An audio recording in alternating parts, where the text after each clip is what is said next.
আজ আমরা বাস্তব উদাহরণ এবং শর্ট ট্রিকের সাহায্যে ভূমিকম্পের মাত্রা অর্থাৎ ম্যাগনিটিউড এবং ভূমিকম্পের তীব্রতা অর্থাৎ ইন্টেন্সিটি এই দুটো বিষয়ের মধ্যে পার্থক্য বুঝে নেব। কারণ এই দুটো ছেলেমেয়েরা খুবই গন্ডগোল করে ফেলে। এক নম্বর কি, ভূমিকম্পের মাত্রা বলতে বোঝায় ভূমিকম্প হওয়ার সময় মাটির নিচে কি পরিমাণ শক্তি বা এনার্জি তৈরি হলো বা মাটি থেকে কি পরিমাণ শক্তি বা এনার্জি নির্গত হলো তাকে আমরা কি বলবো, মাত্রা। আর তীব্রতা বা ইন্টেন্সিটি আমরা কাকে বলবো, ভূমিকম্প হবার পর যে পরিমাণ ক্ষয়ক্ষতি হলো সেই ক্ষয়ক্ষতির পরিমাণটাকে আমরা কি বলবো, তীব্রতা বা ইন্টেন্সিটি। চলুন একটা বাস্তব উদাহরণ দিয়ে বোঝা যায় এই ব্যাপারটা। আমার হাতে কি আছে, স্কেল আছে, ঠিক আছে। দেখুন তো আমি হাতে কি করছি, জোরে মারলাম, আমার হাতে কি লাগলো, এই যে আমি কতটা জোর মারলাম, এই জোর মারাটাকে বলছে কি মাত্রা। আর এর ফলে আমার হাতে যে লাগলো বা ব্যথা করলো সেটাকে আমরা কি বলবো, সেটাকে বলবো তীব্রতা। এবার দেখুন আমরা কি করে মনে রাখবো, ম থেকে হচ্ছে মারা, ম থেকে হচ্ছে মাত্রা বা ম্যাগনিটিউড। কতটা জোর মারলেন সেটা হচ্ছে মাত্রা বা ম্যাগনিটিউড, এবং মারার পর যে ক্ষতিটা হলো সেটা হচ্ছে কি তীব্রতা বা ইন্টেন্সিটি। আবার এটা বলতে পারি, আপনি যখন কাউকে ঠাস করে জোরে এক চড় মারলেন, কতটা জোর মারলেন কি হবে, মাত্রা। এর ফলে তার গালে 5টা আঙুলের দাগ বসে গেল কিংবা তার দাঁত ফেটে গেল, সেটা কি হবে, ক্ষতিটা, তীব্রতা। আচ্ছা দেখুন তো আমার হাতে কি আছে, আমার হাতে আছে হাতুড়ি। হাতুড়িতে জোরে আপনি কাঁচে মারলেন, যতটা জোর মারলেন হাতুড়ি দিয়ে সেটা কি হবে, মাত্রা। কাঁচটা কি হলো, ফেটে গেল, এই যে ক্ষতিটা হলো সেটা কি বলবো, তীব্রতা বা ইন্টেন্সিটি। এবার দেখুন মাত্রা বা ম্যাগনিটিউড সব জায়গায় কিন্তু সমান থাকে, কিন্তু তীব্রতা বা ইন্টেন্সিটি ভূমিকম্পের কেন্দ্র থেকে আস্তে আস্তে যত দূরত্ব বাড়ে কমে যায়। এটাও চলুন বাস্তব উদাহরণ দিয়ে একটু বোঝার চেষ্টা করি। আমার হাতে কি আছে, এটা হচ্ছে বাল্ব আছে। এটা কত ওয়াটের বাল্ব, 23 ওয়াটের বাল্ব, 23 ওয়াট। আমি যদি এই বাল্বটা কিনে আনি আমার বাড়িতে লাগাই, এর পাওয়ার কত থাকবে, 23 ওয়াট। আপনি যদি বাল্বটা কিনে নিয়ে আপনার বাড়িতে লাগান, পাওয়ার কত থাকবে, 23 ওয়াট। আবার এটা যদি আমার পাশের বাড়ি কেউ লাগাই, কত পাওয়ার থাকবে, 23 ওয়াট। পাওয়ার কিন্তু সব জায়গায় কিন্তু সমান থাকবে। ঠিক সেরকম মাত্রা কিন্তু সব জায়গায় সমান থাকে। যেমন রিক্টার স্কেলে যখন 7 বার বলি, 7 যদি ভূমিকম্প হয় সব জায়গায় কিন্তু মান কি থাকবে, 7।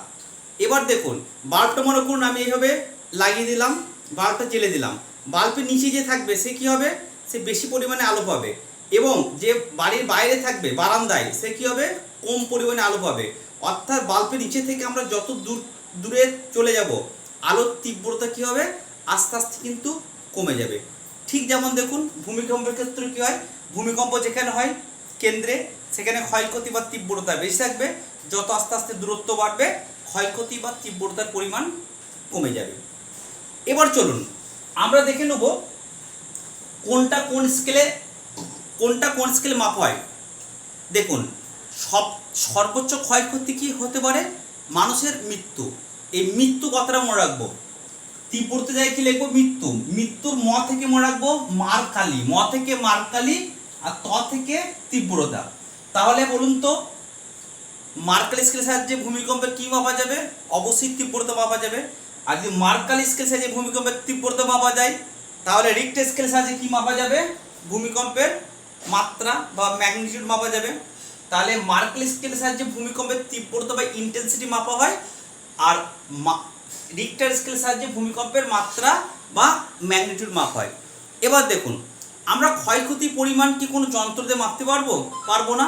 সেটা কি আমাদেরকে চোখে দেখে, হয় এরোপ্লেন থেকে চোখে দেখতে হবে, যে বাস্তবে গিয়ে চোখে দেখে কিন্তু আমরা মাপতে পারবো। তাই এই তীব্রতা বা ইন্টেন্সিটি আমরা কি করে মাপি, অবজারভেশন অনুযায়ী মাপি, অর্থাৎ চোখে দেখে আমরা সেটা কিন্তু নির্ণয় করি। আর মাটির নিচে কি পরিমাণ শক্তি নির্গত হবে বা উৎপন্ন হবে সেটা কি আপনি মাটির নিচে চোখে দেখতে পারবেন না। তাই এটাকে কিভাবে মাপবো, আমরা যন্ত্র দিয়ে মাপবো, অর্থাৎ এটা হবে ইনস্ট্রুমেন্ট বেস। ক্লিয়ার?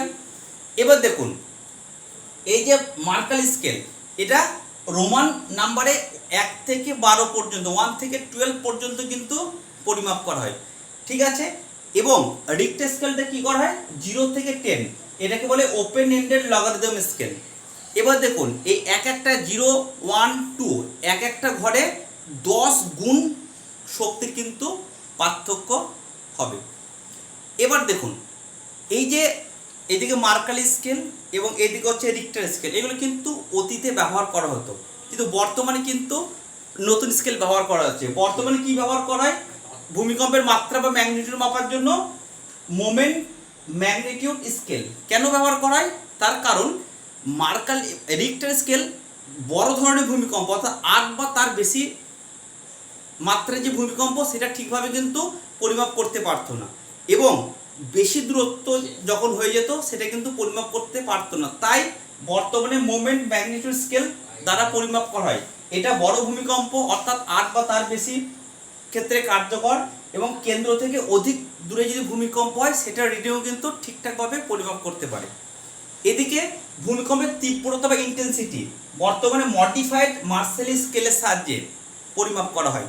কেন না আগেকার যুগে বাড়ি কি ছিল বলুন তো, প্রাচীন পদ্ধতি তৈরি ছিল, কিন্তু বর্তমানে বাড়িগুলো কিন্তু কি আধুনিক বহুতল ভবন এবং ইঞ্জিনিয়ারিং প্ল্যান অনুযায়ী তৈরি হচ্ছে, এবং ব্যক্তি তার তার জন্য কি হচ্ছে যেহেতু বর্তমানে বাড়িগুলো বহুতল বিশিষ্ট এবং বর্তমান প্রযুক্তি দ্বারা তৈরি হচ্ছে, সেই জন্য এই মার্শাল স্কেলটা কিন্তু মানে হয়তো মডিফাইড মার্শাল স্কেলটা বেশি কার্যকর পুরনো স্কেলের থেকে।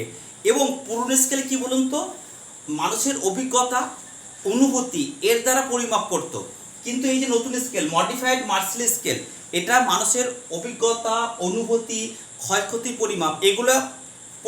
এগুলোকে ভিত্তি করে, প্লাস বৈজ্ঞানিক তথ্য দ্বারা নির্ণয় করে, অর্থাৎ দুটোকে মিক্স করে পরিমাপ করে। তাই বর্তমানে কিন্তু মডিফাইড মার্শাল স্কেলে আমাদের ভূমিকম্পের তীব্রতা বা ইন্টেন্সিটি মাপ হয়।